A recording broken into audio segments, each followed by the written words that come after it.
Oh, okay. Thank you, Nana Patty. Here I am talking away like a fool. I said that something is up with my camera. In my Zoom, it keeps telling me that my camera's in use in another application, but I shut them all. But we're going to do the interrogation, so it doesn't really matter. I'll try to fix it after this. But yeah, what's going on there with Hermit's cabin? What's going on? So speak your piece, Hermits. You said, what's going on here? Always late. It's not up to your standards. Are you saying that I'm always late, or what? Or you're late? I don't know. Hi, Jen Grill. Well, I was on already twice today. I did, I don't know how many, almost maybe 2 hours of this first part of this interrogation. Then we did a hand knitting tutorial video with Sandy Rusak, and now I'm back again. So what's going on? Hi, Sensible Crime. I'm sorry that that's not enough for you, Hermits, or not up to your standards or my standards. I don't even know what you're talking about. But of course you won't say it. Hi, Steph Burns. Okay. Steph Burns, are you related to Jackie Burns? You guys aren't related? Hi, Kaza. Oh, just having a joke. Okay, all right. Hi, Nightmare. So I do have to say something. And earlier before this, Scooter said something like, the woman that was on, was it last night? When was that woman? I call her Sally, but it's Steph. When was she on selling stuff? Was that last night, or was that the night before? I think it was the night before, right? Yeah, last night that's when I was exhausted. Well, tonight I go in there, and I'm like, hi, and I tag her name. No answer. And I happen to be on the phone with Scooter. So Scooter goes in there and says hi immediately. Hi, Scooter. So I'm like, okay, maybe she didn't see it, right? So I'm back. I go, hi again, tag her. No answer. So then I said, gosh, I feel like chopped liver. Tag her again. No answer. Hi, Vintage Gal. And I'm like, what the freak, right? Then I swear to you, I commented like 4 other times. Not even one of her moderators said hello. So then I'm like, okay, this is crap. And so I said, am I blocked? Can you see my text or something? And then someone's no answer. Oh, she looks at it for some things, Whisper. She looks at it when those other people come in or when Scooter came in. So then I was like, okay, so... And how come our moderators don't say hello to anybody? You haven't heard from her either? I'm telling you. So I said, wow, this is like really weird. And nobody else in her whole chat said hello. Okay? No one. No one said like, hey there. Hi, girl. Hey. No wonder people say this is a friendly chat, because the moderators say hi to people and stuff. And the people in the chat say hi. So then I said, well, all right, since nobody sees me, I don't know. I said something like, I'm going to go. I guess And then finally, one of her moderators says, I see you. Just like that. Not like I see you, hello. Just, I see you. Mommy Ramblings. So I'm like, okay. And I'm thinking, wow, all right. This is crazy. And so I just, then one other lady goes, it's okay, Mommy Ramblings. They ignore me too all the time. And I'm like, well, yeah. And then I joked around and said, I will not be ignored, like Fatal Attraction. I will not be ignored, Dan. She never noticed me. It's not like there were 300, 400 people in the chat.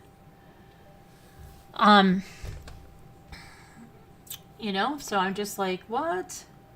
I don't know.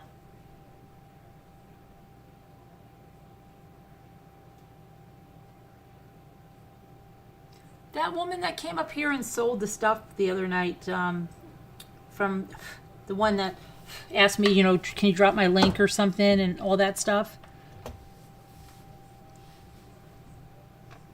I don't know. I don't know. Either we're extremely friendly or they're extremely rude. I don't know. Finger knitting in another Jody video, I know. I was charged over $9 for shipping on that little necklace. Really? Huh.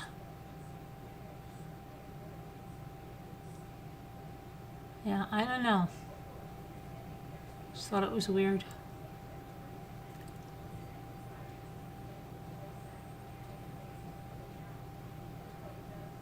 And she's shipping from California too. I know, Peridot Eyes. It was awkward. It was awkward because she noticed everybody else that came in. Oh, hi there, hi there, hi there. And then there were like so many comments, and I kept tagging her. And she didn't say a thing. And I said, see?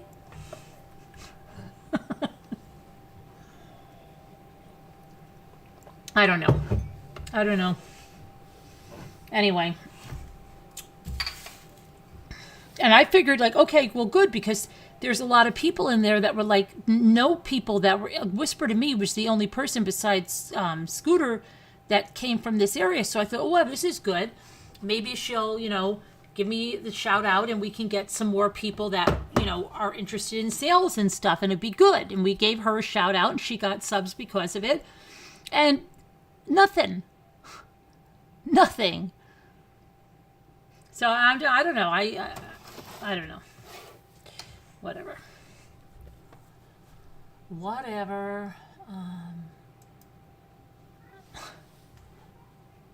Okay, so let me go to where we were left off. Let's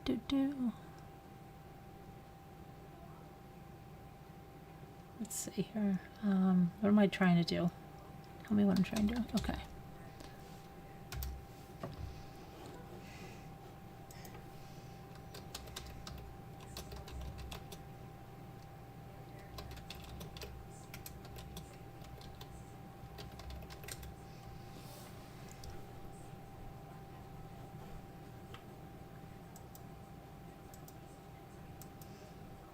Anyway, I hope that you guys had a good time either watching or doing that knitting thing.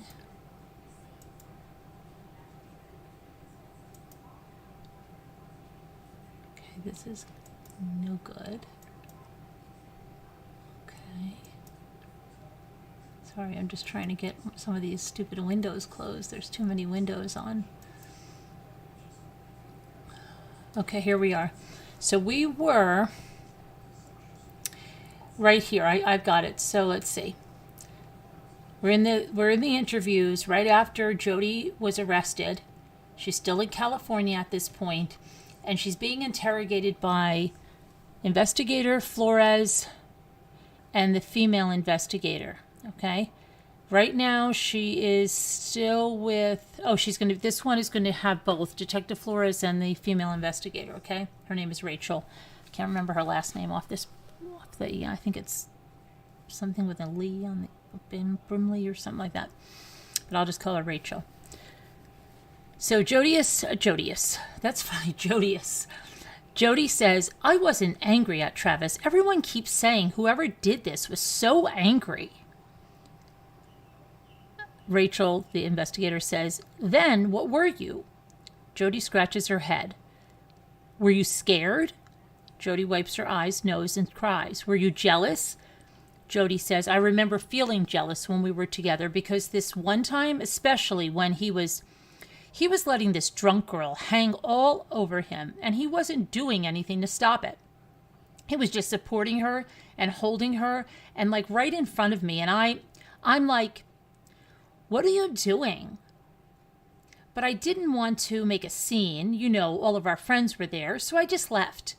I felt more sad.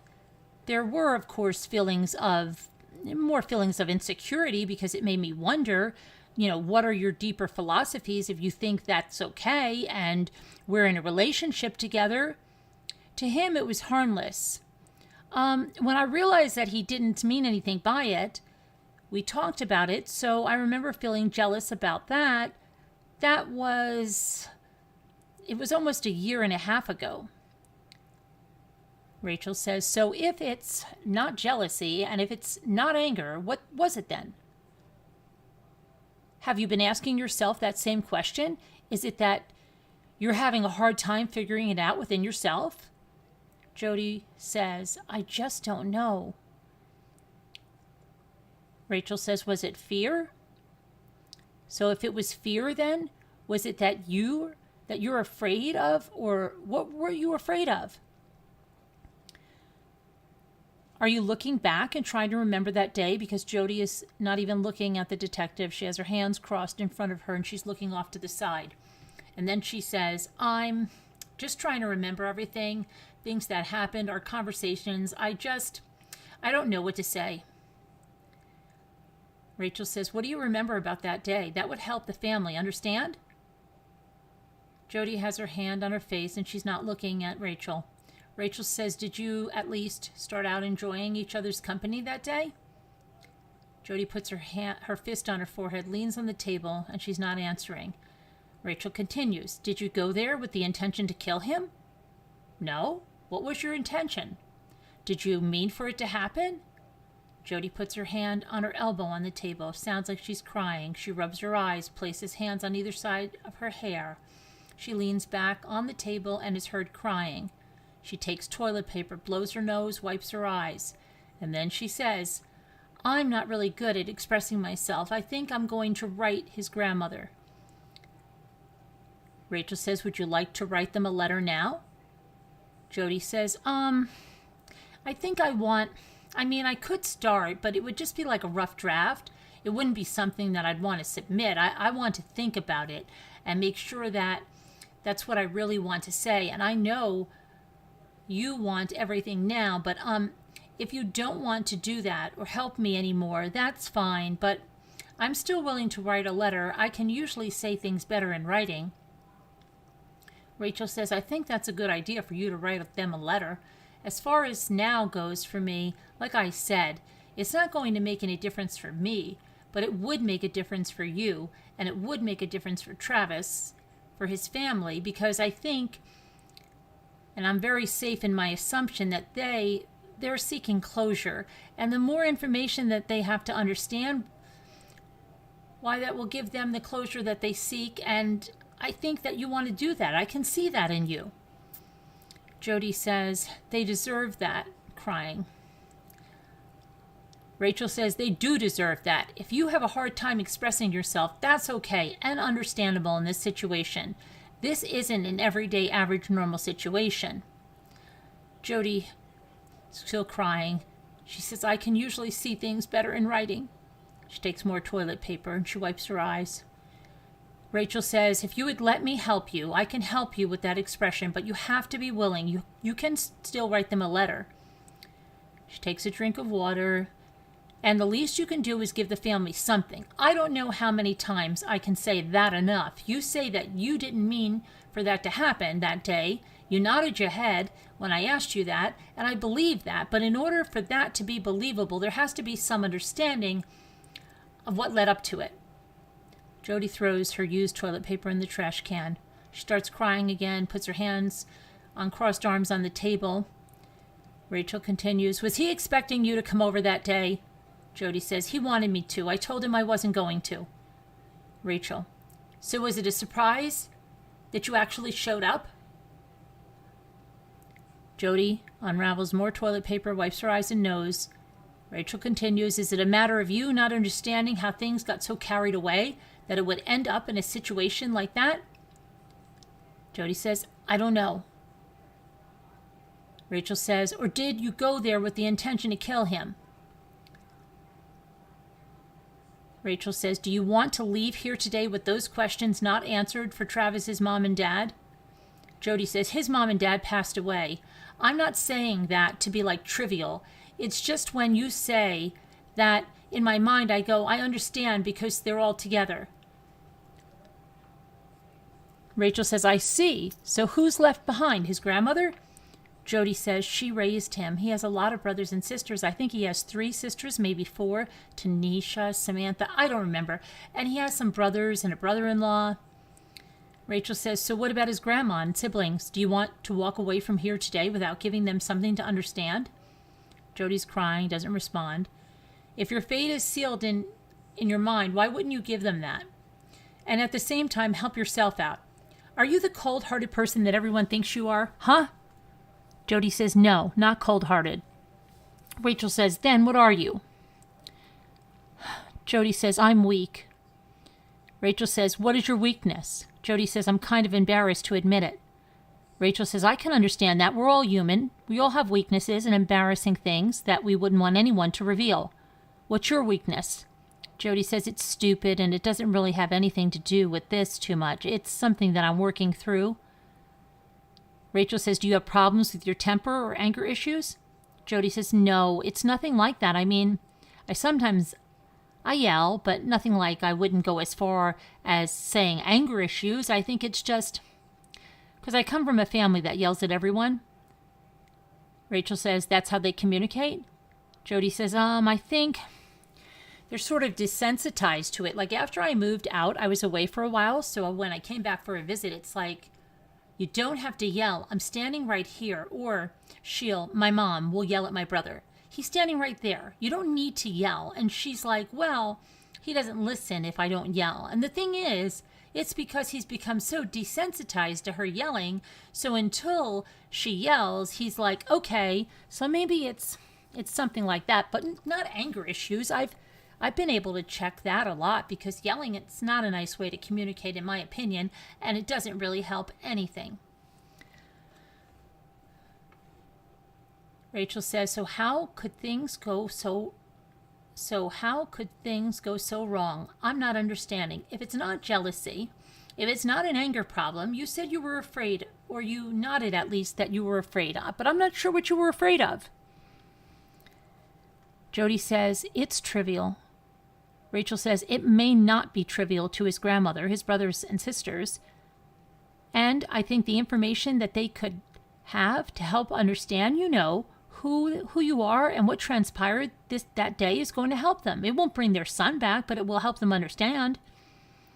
And I don't understand why you wouldn't do that for them, because you obviously care. Jody has her head on her hand, not looking at Rachel, hanging head in a shame position.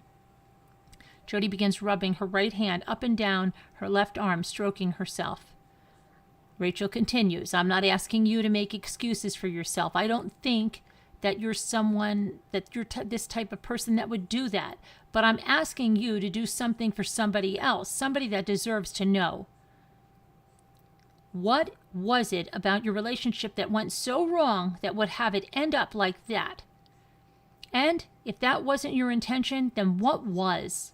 You say that you said at one point when I posed the question to you about why you wouldn't do that for the family, and you said that was a good question and you think you will. Jody says, are you sure I will? Rachel says, well, now is your time. This is your opportunity, and I'm trying to give it to you. Jody says, I understand, and I appreciate that. Rachel says, that's what's keeping you from doing it? Jody says, I think I just need to sort it through. I'm just not sure that they deserve answers that they deserve. No, she said, I'm just not sure, and they deserve answers. I'm sorry. They deserve. Rachel says, they deserve to know what happened. You have these answers.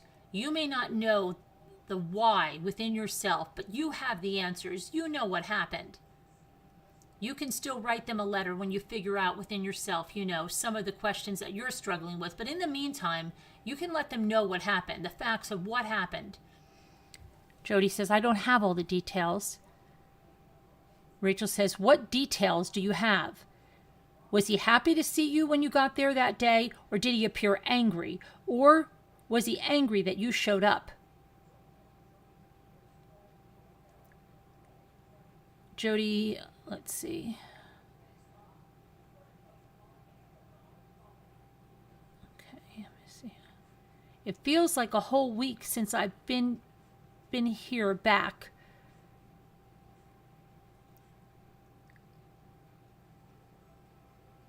And then Rachel says, I'm sure it does. Jody says, is there any way I can see some of those photos? Rachel says, what would you do with them if you could see them? Jody says, I'd just look at them. Rachel says, do you think it would help you? Jody says, I don't know if it would help me. I don't know. Maybe it would. I don't know. I just think that, I don't know. Rachel says, well, I know you can't tell me that you're not struggling in your mind and thinking in your mind what happened over and over and over again, at least what you can remember. You can help me understand at least what led up to it. I don't think that you're a bad person. I think that things got out of control and you don't understand why. And I don't think that you're going to feel good about yourself until you unburden yourself and give the family some closure. Because at this point, what else do you have? What else did they have? What have you got to lose? Jody says, I already lost everything. Rachel says, then do something selfless. Do something selfless. That quality that you admired in Travis. Show his family that at least you have that in you. Jody says, you know, even though Travis was a real jerk sometimes, he really cared about me. I don't know why. He called it, like I had a reserve account because I'm trying to paint a picture once where I have so many good things that we have done and shared and I have done for him that even if I did something bad, you know, it was like I was making a withdrawal because he saw it as a positive balance. Rachel says, so he's obviously saw the good within you. Jody says, his friends thought he was mine. Well, 2 friends in particular, not everyone. Rachel says, was he? Go ahead. Jody says, he wasn't mine, though. We were just friends. I'm sorry. What were you going to say? Rachel says, we're going to ask you if he was happy to see you that day, that week, that day. That looked like you're saying, yeah, he was. Okay? Jody says, he was happy to see me, though. I'm trying to think. Rachel says, were you happy to see him? You know, you at least know that. I don't believe you went there with the intention to hurt him. Maybe you did. How is seeing those pictures again going to help you? Jody says, I just thought it would help me piece things together. Rachel says, was it that you're trying to piece it together? Jody says, I don't know. There is quite a bit of morbid curiosity, I think. I just want to see the pictures. He showed me a good picture of him yesterday. Rachel says, is it the one with him in the shower? Jody says he had water all over his face or something.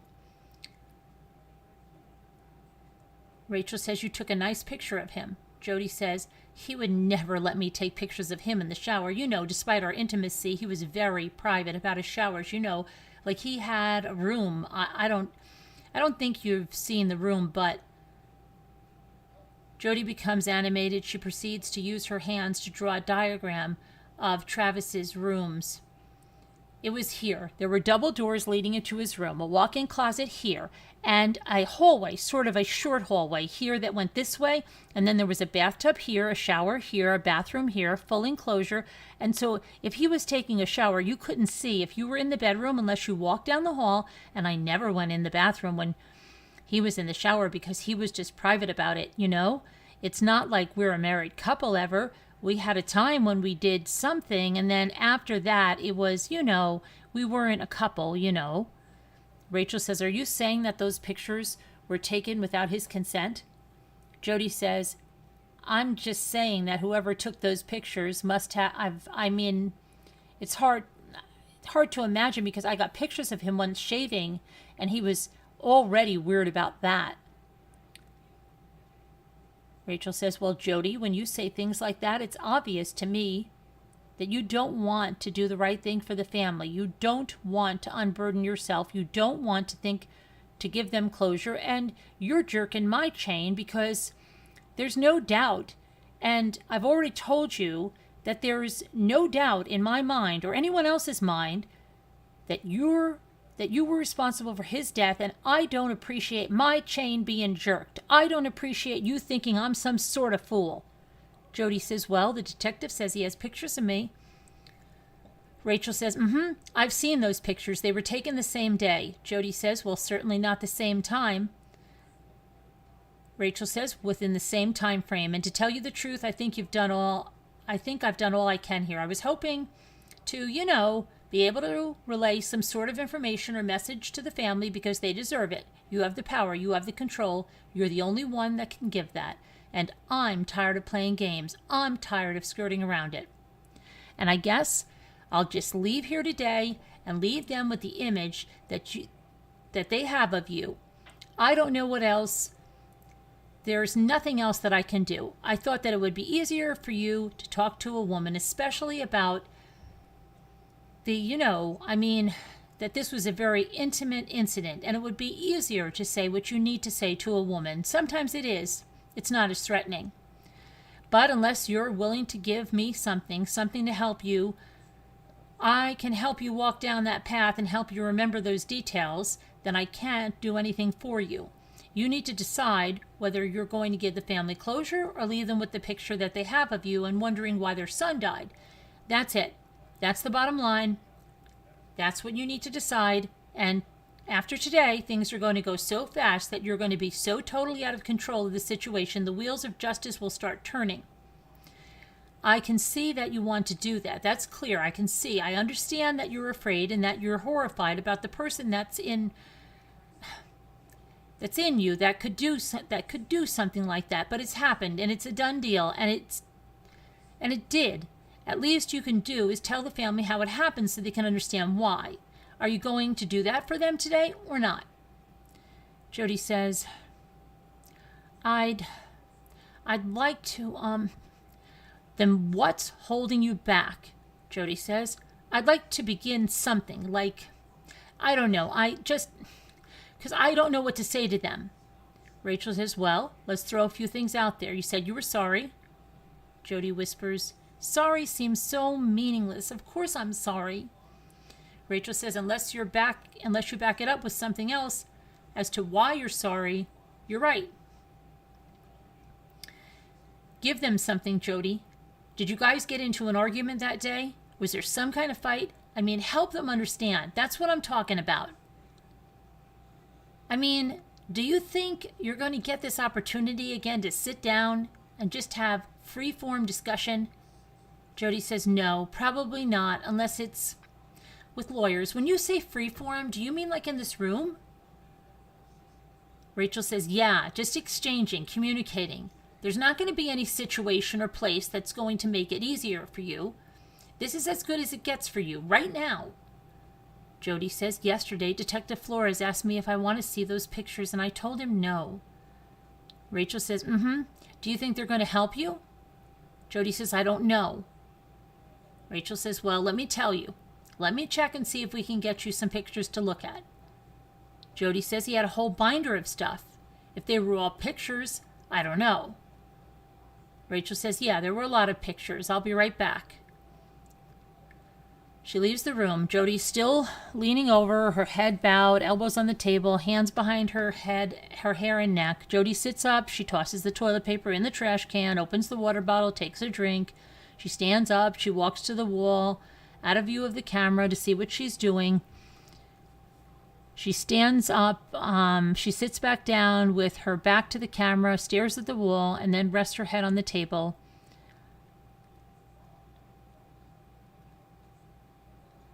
Then Rachel comes back, says, Jody, Detective Flores has the binder with those pictures, and he's not here in our office right now, but I put a call in to try and find him and get him back here. He's still in town. Would you rather talk to him? If you do, that's fine. I'm sure he'd be willing to talk with you again, or would you rather continue talking with me? It's up to you. Jody says, I don't really have a preference, I guess. Rachel says, well, we don't have unlimited time. You don't have unlimited time. We need to get you back across the street, and there are things that we need to work on. So, the time is now to decide whether you whether you're going to talk to me or not, and whether you're going to give the family some relief that I've talked to you about. Well, either you do or you don't. You know the actions, and actions speak louder than words at this point. If you really do want to do it, do it. It's not going to benefit either you or them to wait to do it. And I don't know what it is that's going on inside your head right now. I don't know whether you're weighing the odds, trying to figure out how to save your own skin here. Jody says, I'm not interested in saving my own skin. Rachel says, then what are you interested in? And Jody says, well, I'm definitely interested in giving his family closure. I'm also interested in maybe a little bit of closure for myself. I got a flat tire on the way to the funeral, and I was not able to go. My flat was in Sacramento, and it was very early in the morning, so there were no tire places open, and even if I had driven as fast as I could to get there and didn't get pulled over, I still wouldn't have made it on time for his family. Rachel says, don't you think that it's going to make just a little bit of difference inside yourself as far as closure goes if you know that the family at least has something? Jody says, yeah, if anyone deserves closure, anyway, it's that family, not me, but I think that's kind of why I wanted to see those pictures. I don't know if it will help or not. Rachel says, I don't see how it would help. I think it would, if anything, make you more upset. I mean, you know what happened. You know what transpired. You know the end result and what the end result looked like. Jody says, maybe it will help me process. I don't know.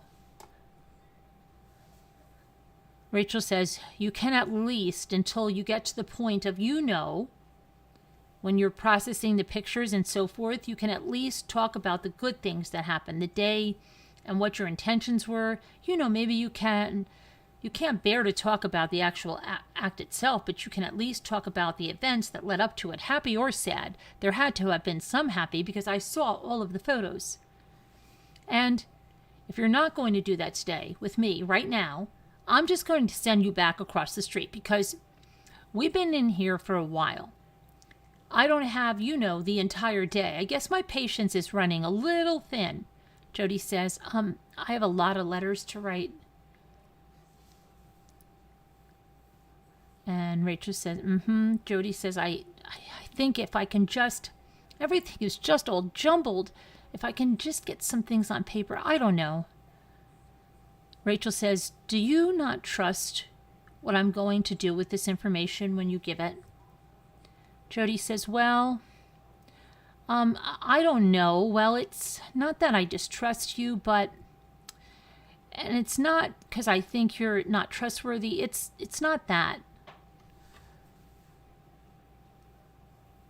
And Rachel says, if you give me a specific message to give to them, I promise you that I will relay it in that way, in the context of which you put it. But I can't do it without any information, without the information that you're holding. So therefore, if that's how we leave it, I'm not going to say anything to them, and they're going to be left, with the thoughts they have right now. If you think you're feeling grief over this whole incident, think about how they feel. For once, think about someone else. The turmoil that they are going through, that family is going through. Every time you see a family struggling with this, they always want to know why. Why was my son's life taken? Why was my grandson's life taken? Jody says, everybody wants to know why. Rachel says, everyone wants to know why, and maybe you don't have that why, but you have the events that led up to it, and then they can make their own decision as to why. The time is now. You won't have another opportunity like this. This is still early. If you want to talk to Detective Flores as opposed to me, you can do that.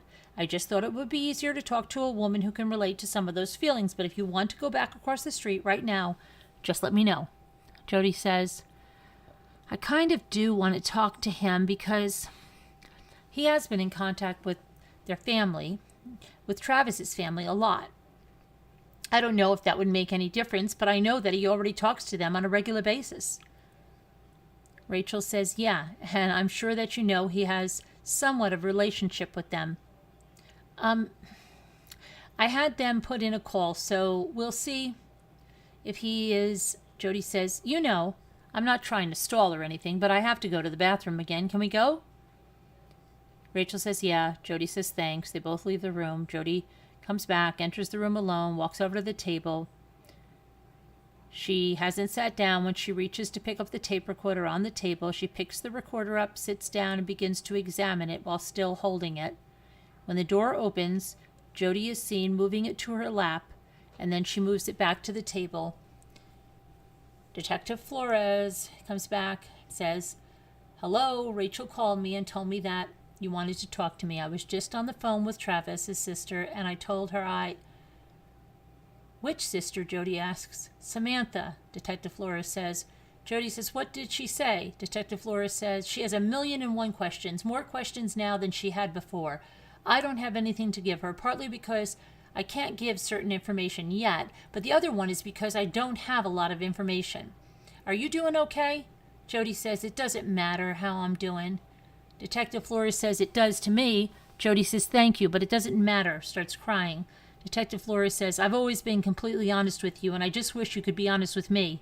Jody says, what matters is how his family's doing, and of course, I care about how my family is doing. It's just because I'm the person that everyone thinks is a bad guy, but it doesn't mean that my family had anything to do with anything, and it doesn't mean that they were responsible for anything or that they should suffer at all.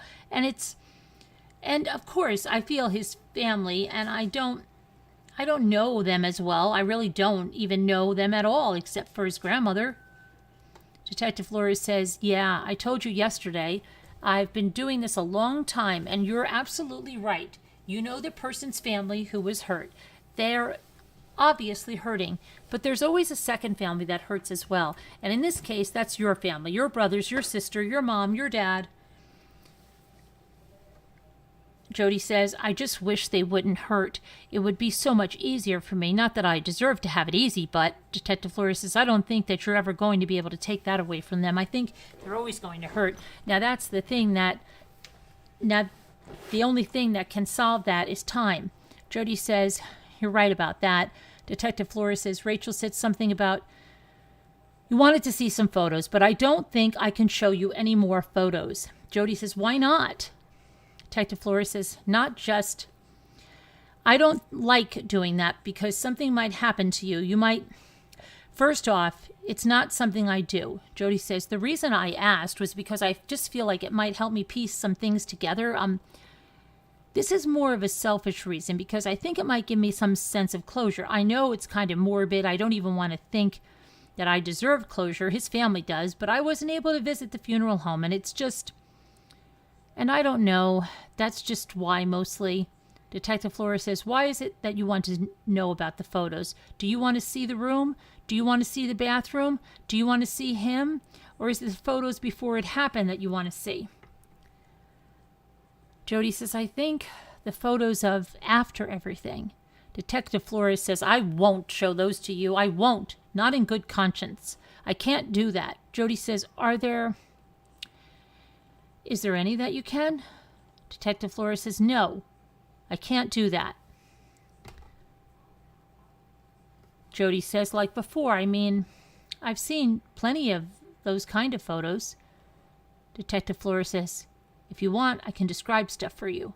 Jody says, okay. Detective Flores says, because I was there. The photos will never leave my head.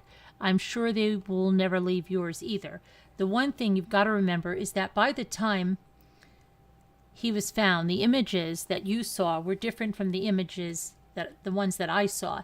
Things change over time. His body changes over time. We had a difficult time identifying who he was by the time we got there. He wasn't the same person.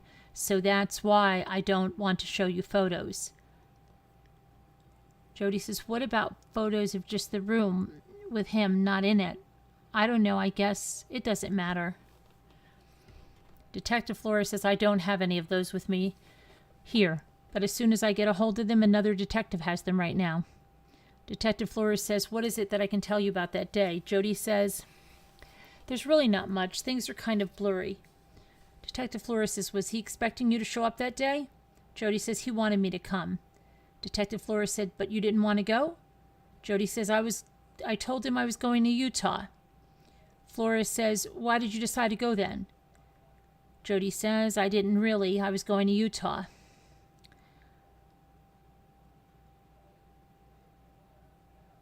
Jody says she picks up the recorder from the back table.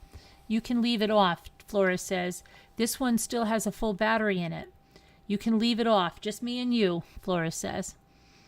Jody says, I know that you talk to his family, and Flora says, every day. They can't believe it. I called them yesterday and told them, and they just can't believe it. Jody says, who did you talk to? Flora says, I talked to both Actually, I talked to his brother Stephen first and Samantha. I left her a message. She was off on vacation, and his other two brothers was at Gary, and I didn't talk to the other brother. Gary I talked to. Jody says, Mike? That's his uncle. Flora says, he was going to call his little brother and his other sister, and I was planning on calling his aunt today. She lives back in the Midwest. Jody says, which aunt? Flora says, I can't remember her name. Jody gives the name of an aunt, but can't hear it. And he says, no, it's another name. Jody says, did you talk to the grandmother? Flora says, no. Stephen said he was going to take care of that. If she had any questions, she could give me a call. She's been so upset. She hasn't been able to call me yet. Is there something you want me to tell them? Jody says, the things that keep coming to mind wouldn't help them at all. They wouldn't comfort them. It would just be cliche, meaningless words. Flora says, I'll let you decide what to say, and I'll relay it exactly how you want me to. Jody says, I have an unrelated question real quick. I know it's not... Detective Blaney said that she doesn't like me asking them because it makes it look like I'm concerned about trivial things, but I'm only asking because it concerns other people that I care about, and that's understandable, Flora says.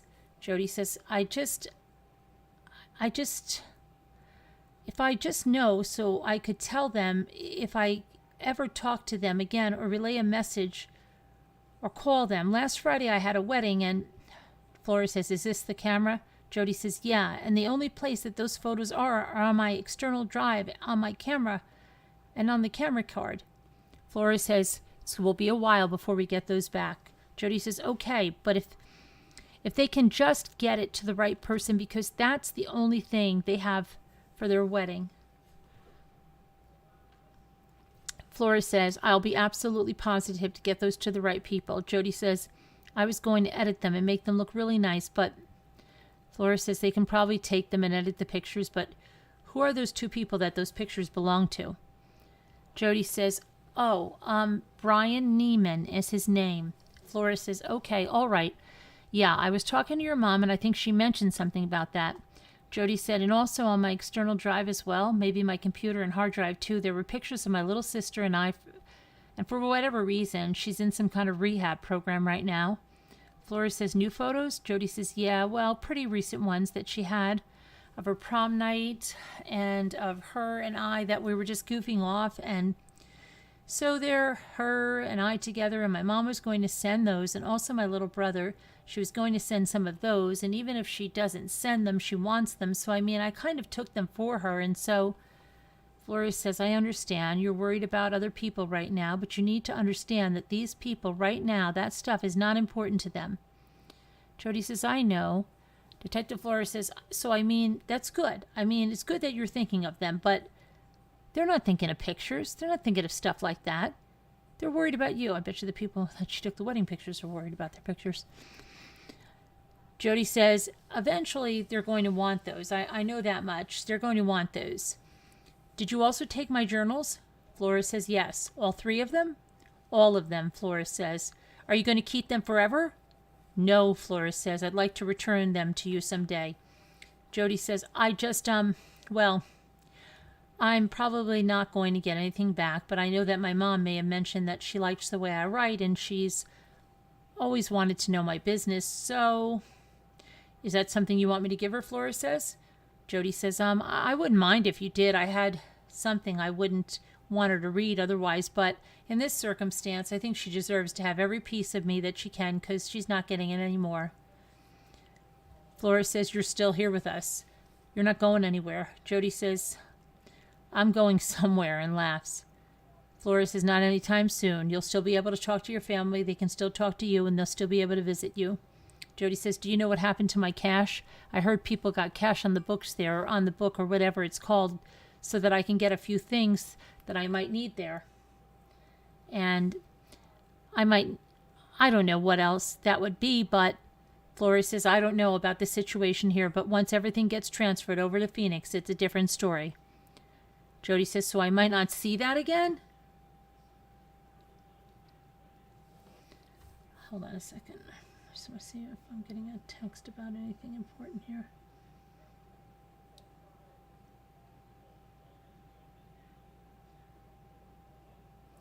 Okay.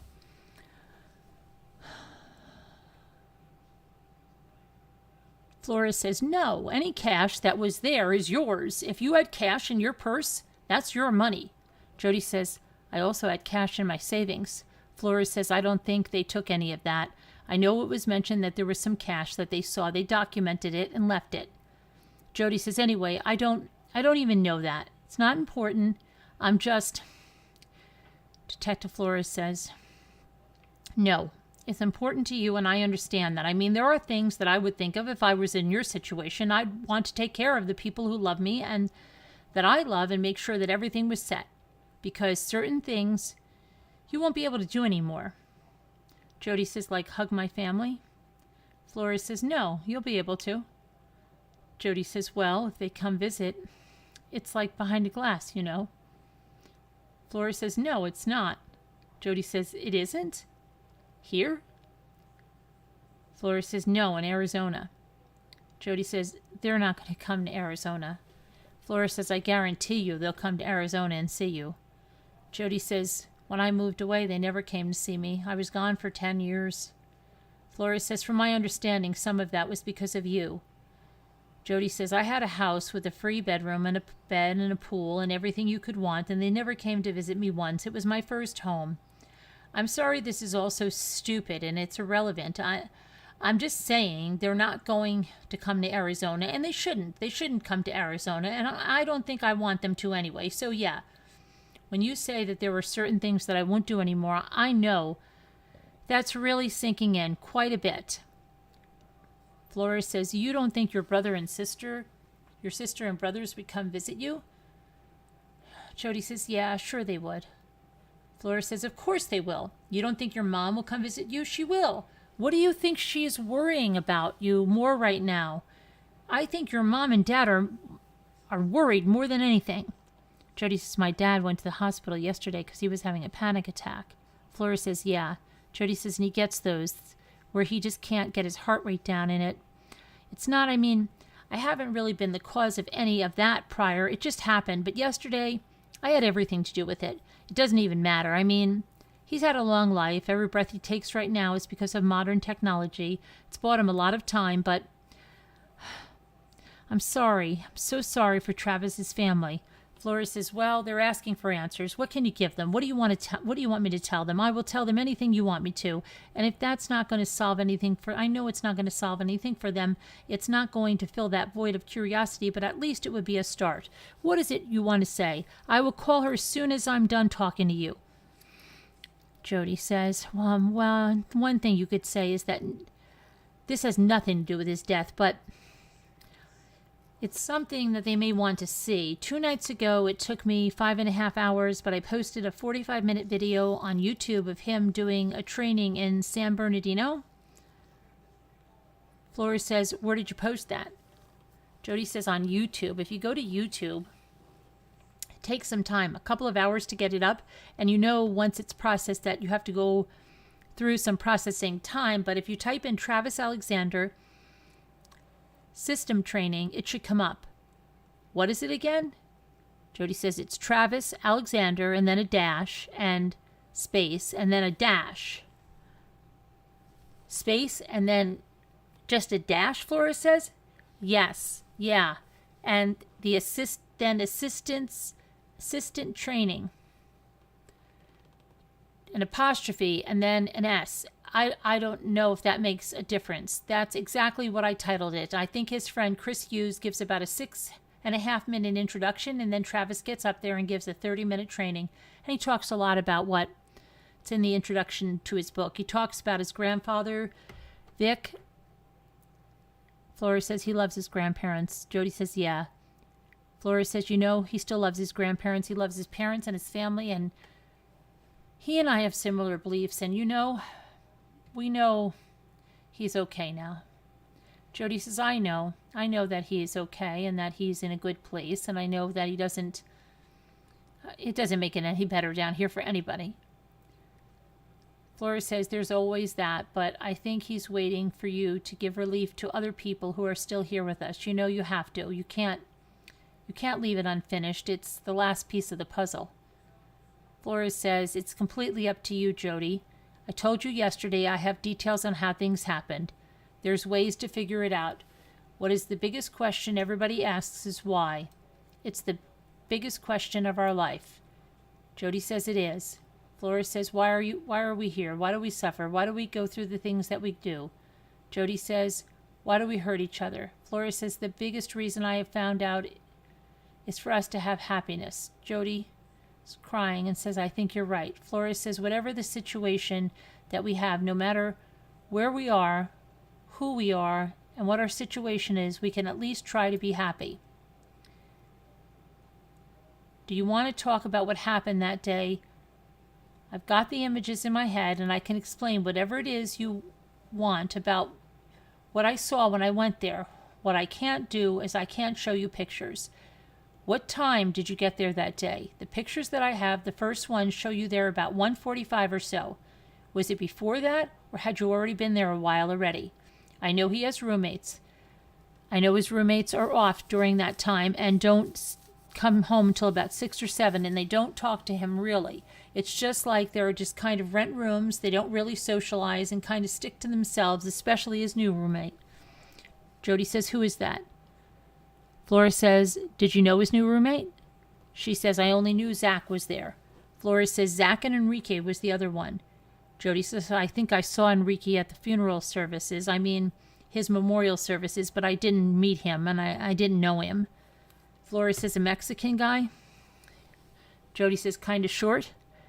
Flores says, quiet, kind of reserved. His other roommate, Dustin, who I think was in the room that shared Travis's wall with John Hepworth, who had the corner room, Jody says. Flores says, there was only Zach and Enrique there. Jody says, yeah, they had moved out. Flores says, and those guys, we have all of their things as well. I mean, they're asking too. Zach is going through so much right now. He's like, how could we have not known that he was in there for days? He racks his brain. He calls me 2 to 3 times a week. Just goes over and over in his mind. He has no idea he was the first one who went into that room and found him. Jody says, he's the one? Flores says, mm-hmm. Jody says, I've heard so many rumors about how that happened. Detective Flores says, yeah. Other friends came over looking for him, and they went into the room. There's a few of them. They came out, and they'll never be the same.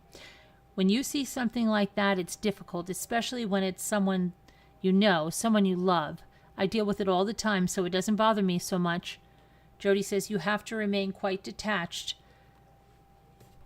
You must have to remain detached quite a bit. Flores says, mm-hmm. Who I usually get attached to? It's the people I'm talking to you. You're the one I'm going to remember. I'll remember him, but I didn't know him. I will remember you. I mean, we've talked so much since that day, over the phone and here, and I'll probably talk to you some more later when we get back to Arizona, whenever you go. I don't know. Jody says, I just don't want to hurt anybody. Flores says, I know. Jody says, I don't think I can avoid it, though. Flores says, everybody's hurting already. There's nothing else that you could say or do that could help anyone except for maybe an explanation of why it happened or how it happened. It's not my job to, have an opinion of you and your personality or character. It's my job to sit here and talk to you and get the facts of the incident and present those to the court and whoever else needs to know. Do you want to try to open up and talk to me about what happened that day? Because I'm ready. Jody says, I do, but I don't think that I'm ready. I mean, there's not much to say. Jody says, I just don't. Flores says, do you want to start? And we can stop at any time you want. Fill in some details. This is what I do to assure that you're just not saying you did something to cop out. because there are certain details that only I know and the person who did this knows. Nobody else knows. I use this information to confirm what I suspect.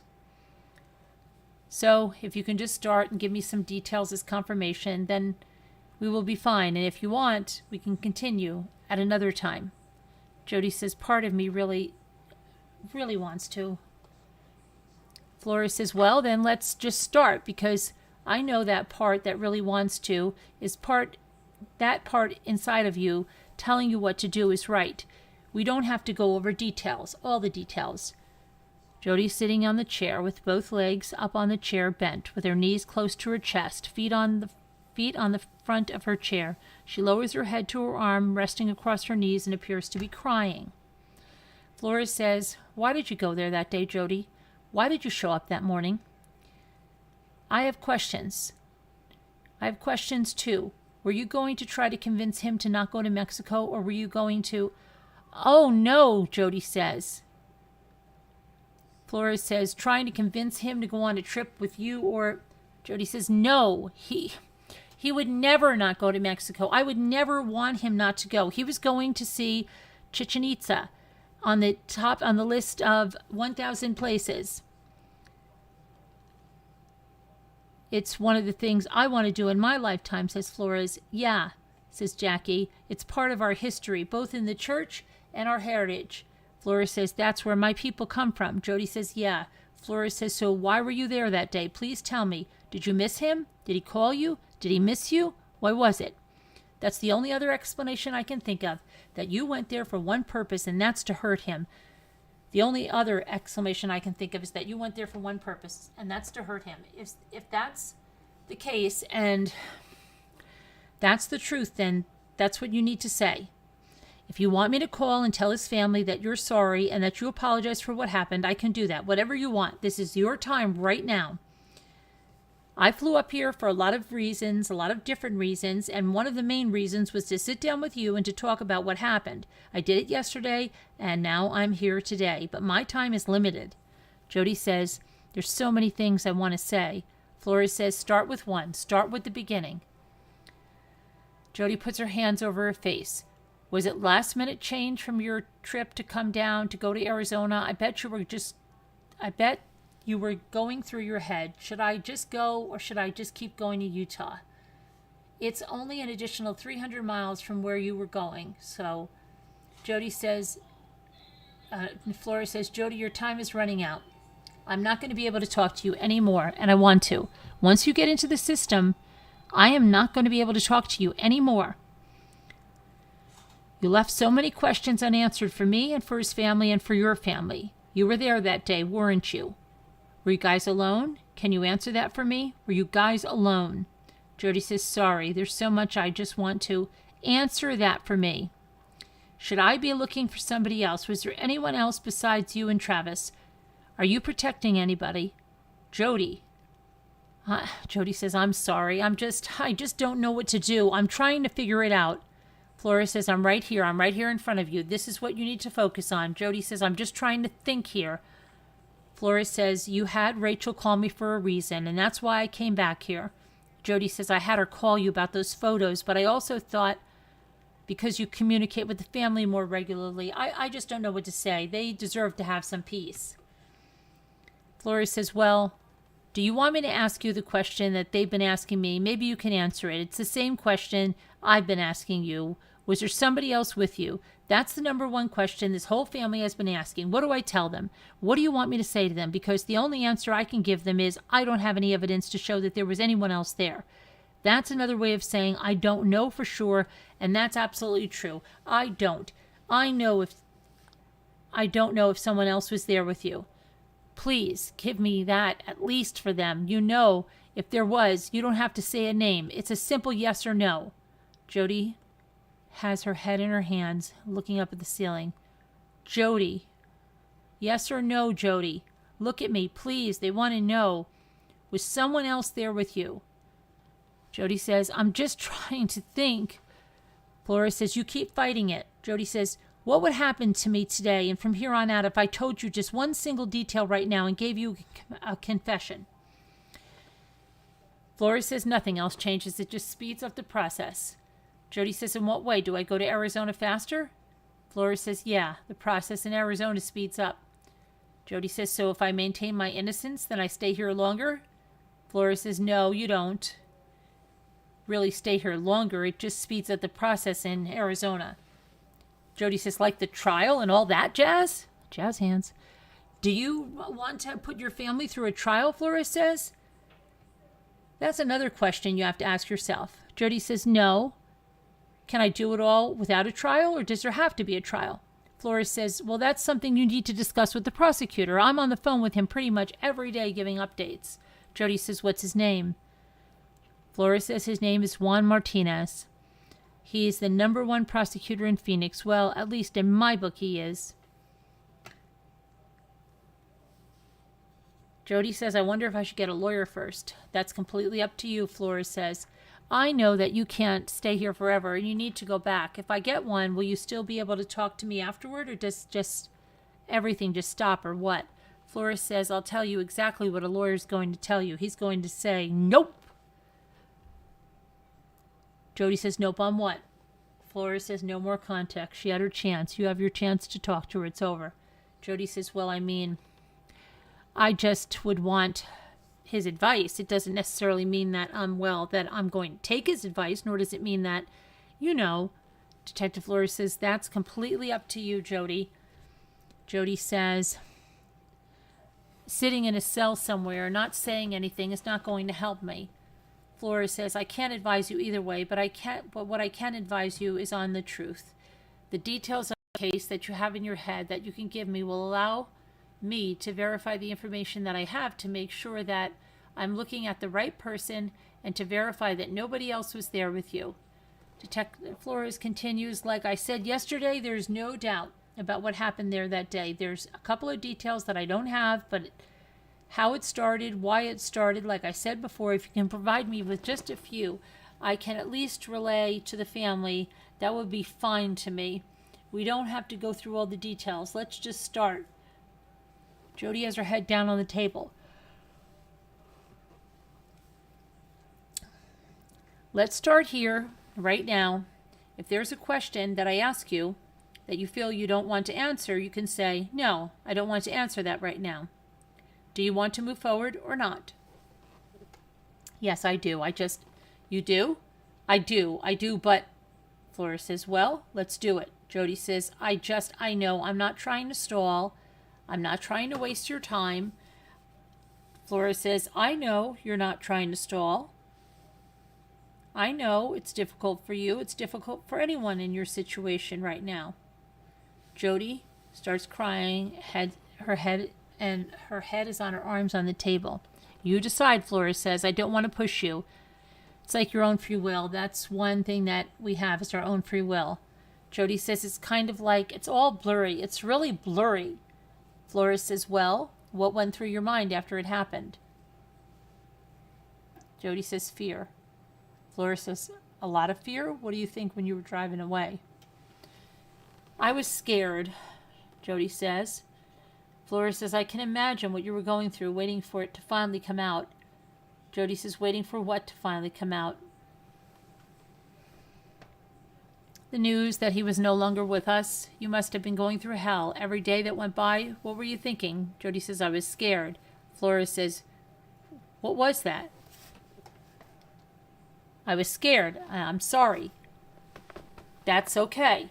You just went on with your day like nothing happened. I had to, Jody said.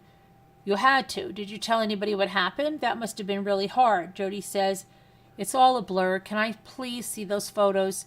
Flores says, as soon as they get back. These detectives went to Reading to pick up the rental car, the one that you had, and they took photos. There's probably something in the rental car, Jody says. Flores says, like what? She says, maybe blood. I don't know. In the trunk, Flores says, in the back seat, that's where we're going to look. So Jody says, I was just thinking maybe on the handles, lock, steering wheel, things like that. They get touched. Detective Flores says, is that what was going through your head? What did I leave behind? What did I touch? Jody says, no. Flores says, what was going through your head? Jody says, a little bit of survival instinct mostly just from fear. Mostly just fear. What were you worried? Were you worried that his roommates would get home soon? You didn't think about that? It's the first thing I was thinking about when she left here. She barely missed his roommates, or maybe his roommates came home and just didn't hear her. Jody says, did you hear anybody at all at the house? Detective Flores says they saw many things which were unusual. Jody said, like what? Well, they saw his CTR ring on the kitchen counter and they thought that was odd. He never leaves town without those.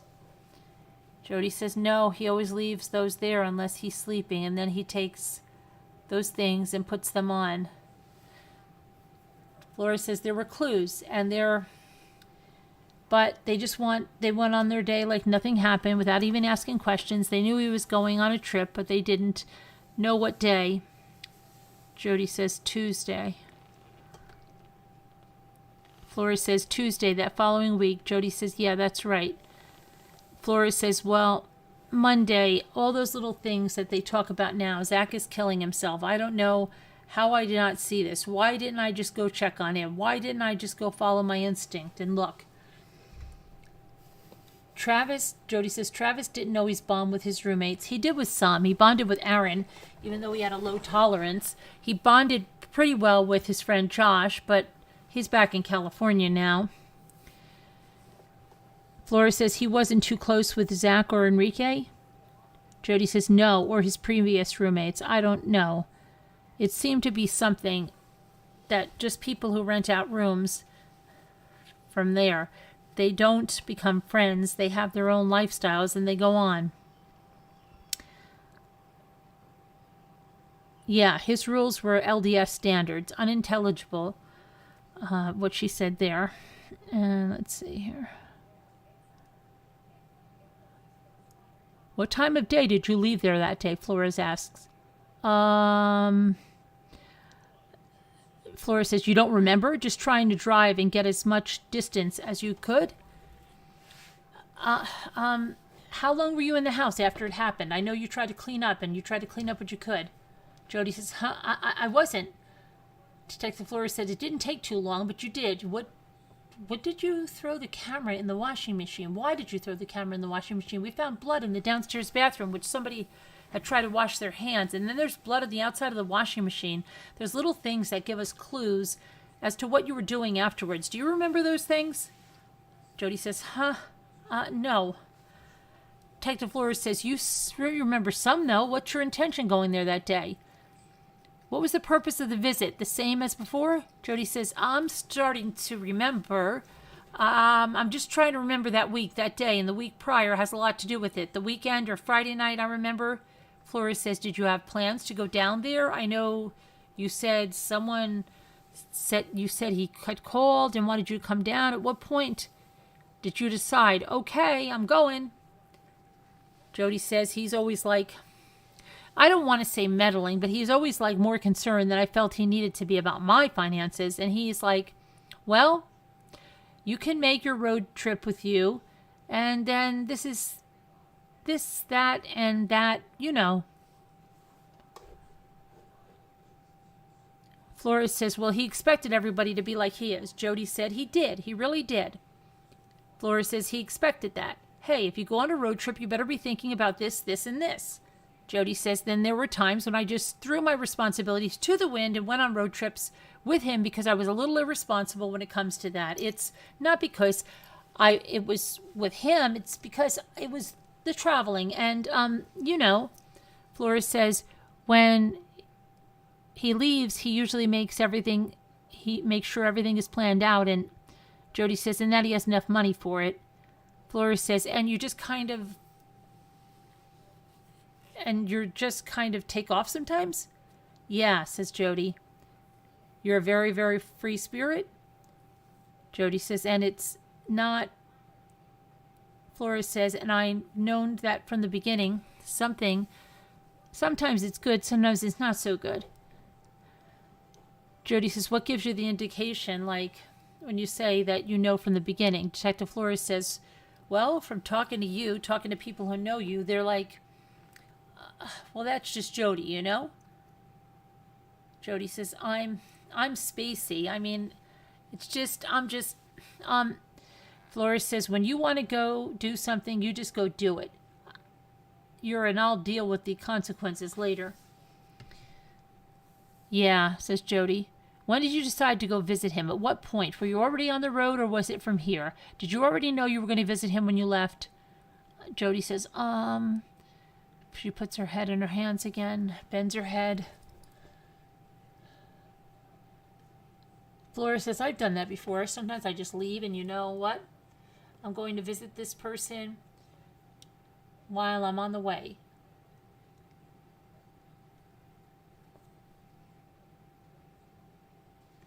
Go ahead. Let's see. Did you see any of his roommates' cars out in the driveway when you left? That part just bothers me because it was so close to the time when one of his roommates came home, and I'm just like thinking that maybe you were still in the house when he was there.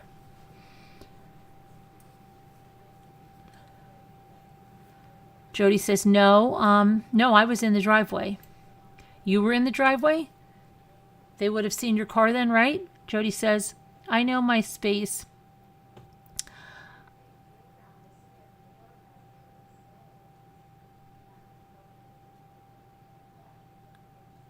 Was always right behind Travis's car, and he parked he has a 3-car garage, and he took the middle space, and one of his roommates took number 8230. Detective Flores said, the Prius?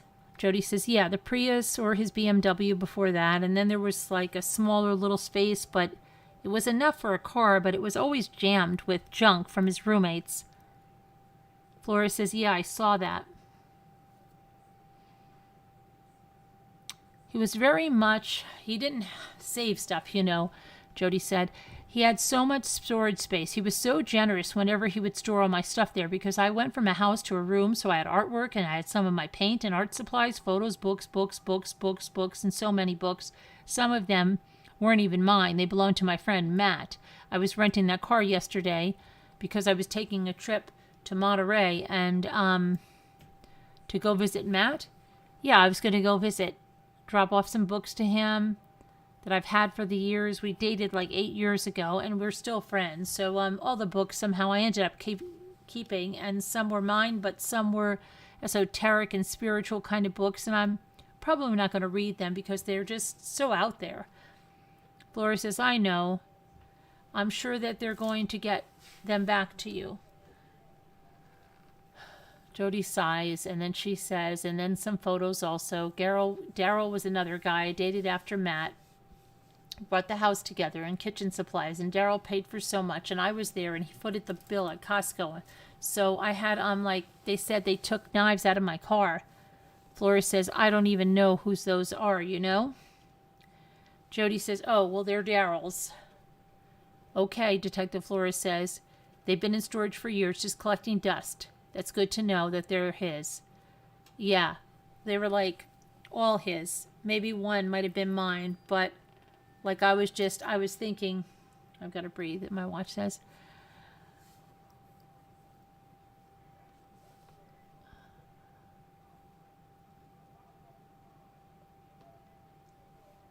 He had a bunch of kitchen supplies and pictures of him and his son when we used to go camping. You know, one time when we used to go to our games, one time we went on just went on a camping trip. Flores says, so the car you had driven there was a rental car? Yeah, Jody says. The Ford Focus? Oh, I thought you... Oh, yeah. I knew they were going to rent you another car, but then something happened with that first car. Either you didn't like it or... Jody says, oh, it was red. And I thought... I always hear that you don't drive a red car because I would never buy a red car. It was fine. It was a Ford Focus. And you got the other car, you said, the white one? Jody says, I said, do you guys have one with a more neutral color? Because I was like, you always get pulled over and you get tickets, you know? I don't know if that's true. That's not true, Flores says. Jody says, that's just what I've been told since... Flora says it's just that a lot of people have red cars like to go fast. It's a personality thing. It's not because of the car color. Jody says it's more noticeable. Flora says, I know Travis doesn't lock his doors when he's home.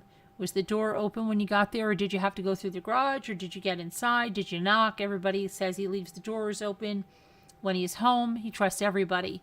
Jody says, yeah, you have to. Have you ever seen the movie The Secret? Flora says, I don't think so.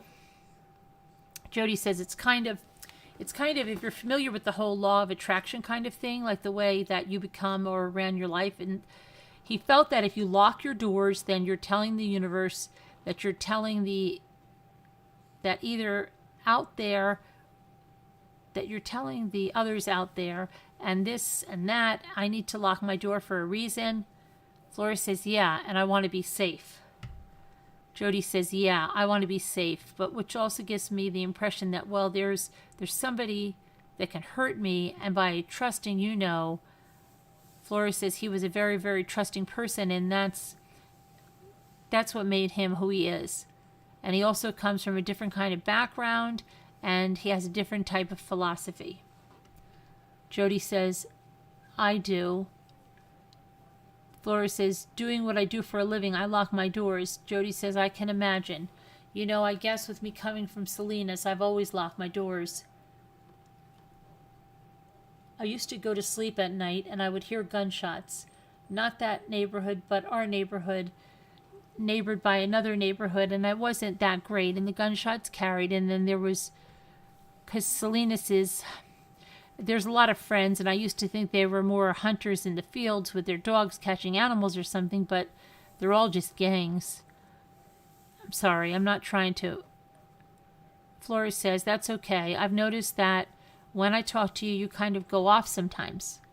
Jody says, Travis used to be like that. Get to the point. And then he said that I kind of made him mad. He said that it's kind of a bit of a double standard, that it's because if you've ever see him train or talk, you ask any of the leaders in prepaid legal, he's notorious for going too long. She says, his friend David Hall in Utah cuts him off. He gets mad at him because he went 5 minutes over, and he was like, he just talks and talks and talks. And like I said, you're kind of like long-winded, yourself. Flora says, well, he had a future in that. You know what? Jody says, yeah. Flora says he wanted to do, and he was good at it. He knew what he wanted to do, and he was good at it. Jody says, yeah, he was so good. Jody said he talks about things of more substance, and I just ramble. So the door was unlocked and you got in there? Did you went through a back door, garage? I know a lot of his friends have a key for the garage, and he doesn't keep that secret either.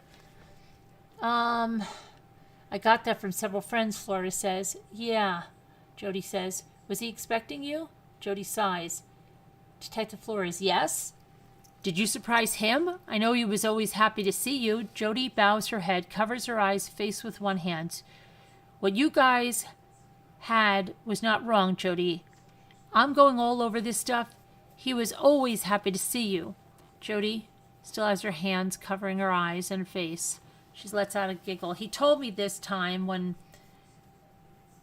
I was in the ward boundary, so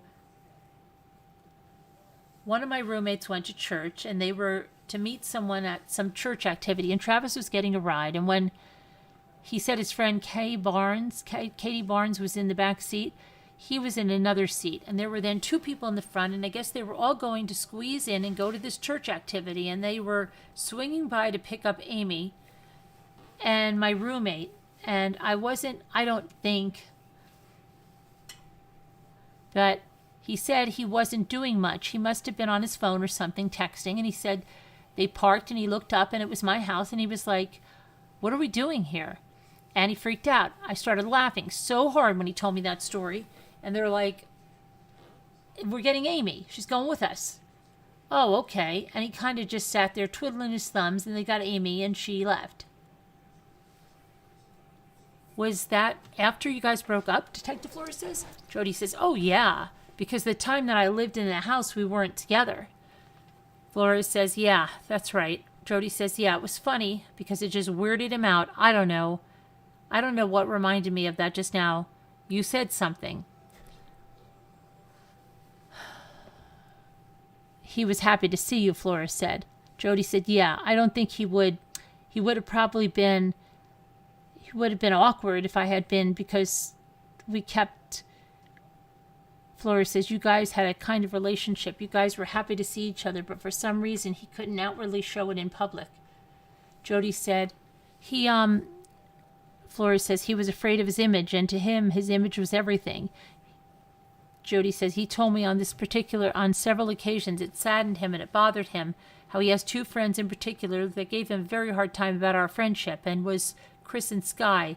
But I think that they did it out of concerns for his future, unlike his martial arts, which is why I continued. We were both just postponing what we should be focusing on, unrelated. Flores says, well, you're living life. God is what you make of it. It's not set in stone.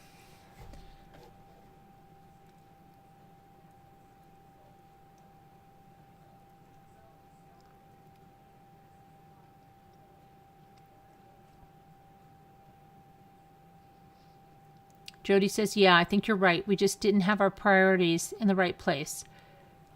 Detective Flores says, I know the church has a general plan. You go, if you're a guy, you go on a mission, you come back, you find a girl, you get married, you start having kids, and you start contributing to society and to your church. Jody says, yeah, that's really not that. Flores says, you came into something, I don't know. I don't know whether you came in with both feet or you still have one foot out, but it's a whole different society in that church. Jody says, Flores says, it's all or nothing. Jody says, it is. I think that it's just become the church actually lives. I think that's just because the church actually lives their standards. Flores says, and that's because most people struggle with. They have the utmost standards, and you look around, and there's not one person in the church, in those pews, who doesn't need to be there. And if they were perfect, they wouldn't have to go. And sometimes I think it's a facade. I know Travis kept trying to live up to those standards, but he's human. He's a human being, and both of you are mortal and have free will, and that's... Sometimes I think he just put too much pressure on himself to be perfect, or at least to portray himself as perfect, and that's why I think something like this happens. Things get way out of hand. Jody says, I'm not an evil person. Flores says, I know you're not. Jody says, but I'm not a promiscuous person. Flores says, something attracted you guys to each other. Jody says, yeah, I was there. I already knew him well, and I knew him through and through. I loved him. I cared about him. I know we weren't going to be married, so How did you know you weren't going to be married? A couple of reasons, Jody says.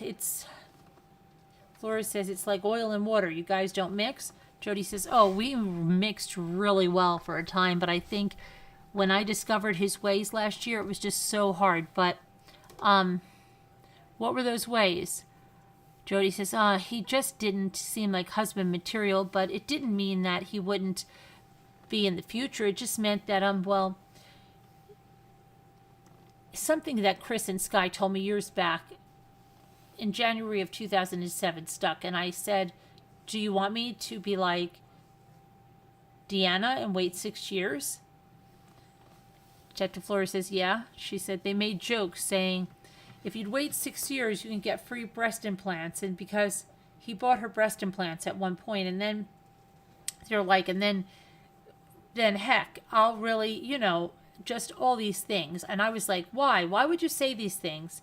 Anyway, that's one part that stuck. And I felt that, women have, not all women, not Mimi and not certainly other women, but most women just fall all over themselves. And Travis, because he's nice and seems like the whole package. Okay, we're going to have to stop there because I cannot even read anymore. Let me see here. Trying to get back to the chat.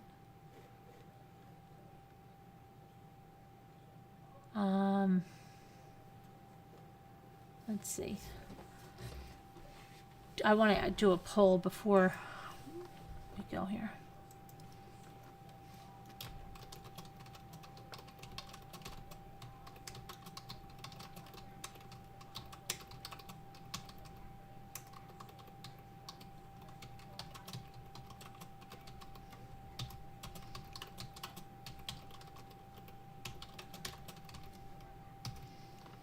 Okay, I'm asking you a question. While I'm waiting for the answer, I'll just read a little more while I'm waiting for the answer. Let me see.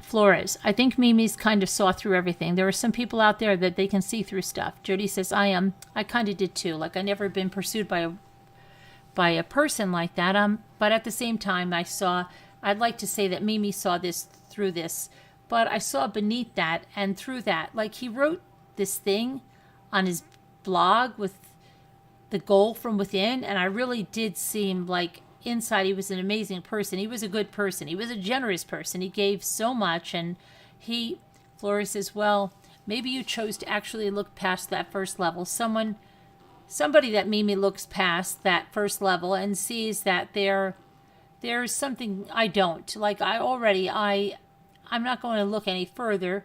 You, on the other hand,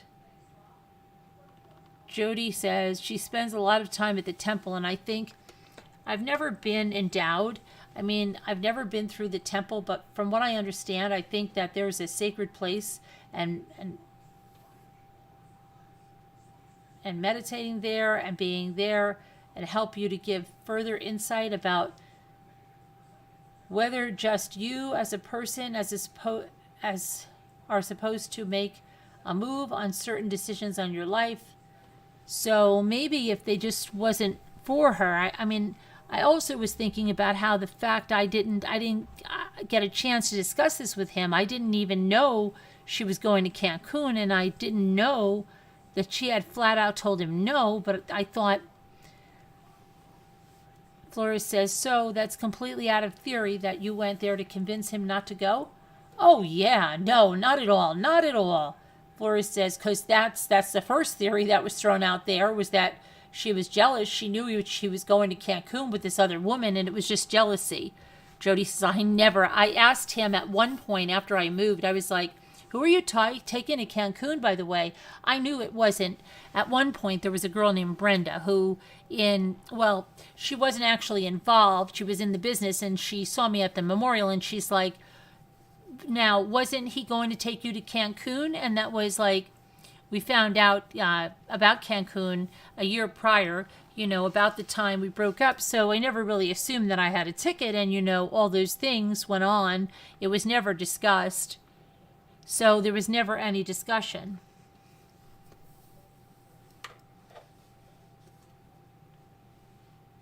Flora says, that never went through your head then? She says, yeah, there's never a discussion that I was going to Cancun, not on that trip, not with him, maybe sometime in the future, some other time with somebody else, but no, that was not an issue.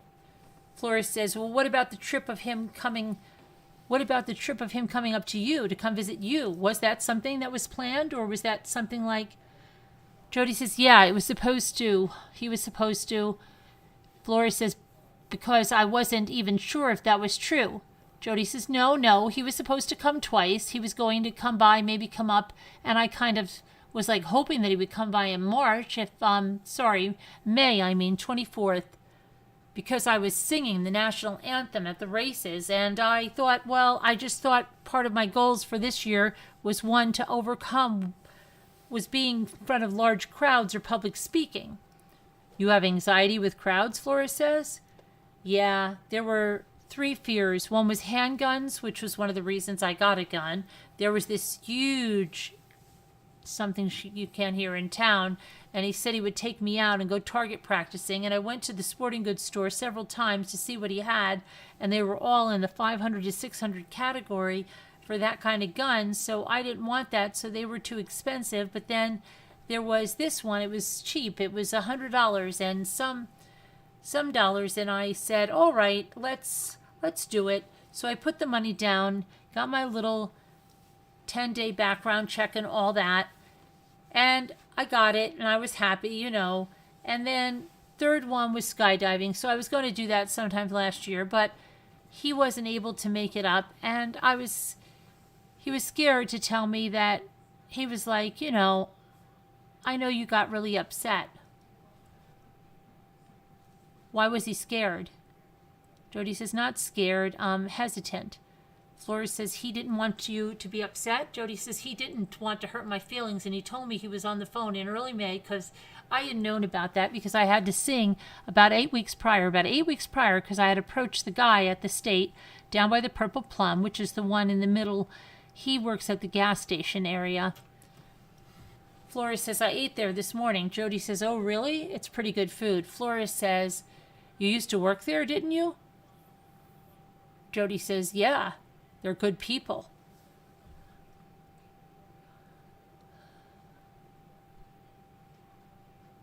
Flora says, I want to go eat there, and I couldn't get it out of my head. Jody used to work here constantly, thinking about that because of this. Jody says, it was a good place to be. I worked there twice, actually, when I was 18. Oh, no. My dad closed his restaurant when I was 16 or 17, and that's when I was a server there. And being a server in a restaurant is probably one of the best positions because you tend to make a little more money than any other positions. Yeah, tips, Flora says. It's all contingent, but generally it works out in your favor. Flora says, yeah, and you've got the personality that people want to tip you. Flora says, so you didn't come up. Why was there an issue with that? Did you talk about that? Okay, let's see. Now let's see if you guys answer the survey. Okay, you want to keep doing it. Okay. But like yesterday, I am falling asleep now. So I'm going to go now. You've got 2 things. We've done a lot of this. We'll finish this. It's still going on. There's a lot of it here. But anyway, we will continue this tomorrow. It's been a long day. Just going to go to bed now. But I'll see you guys. I love you. God bless. See you tomorrow. Bye now.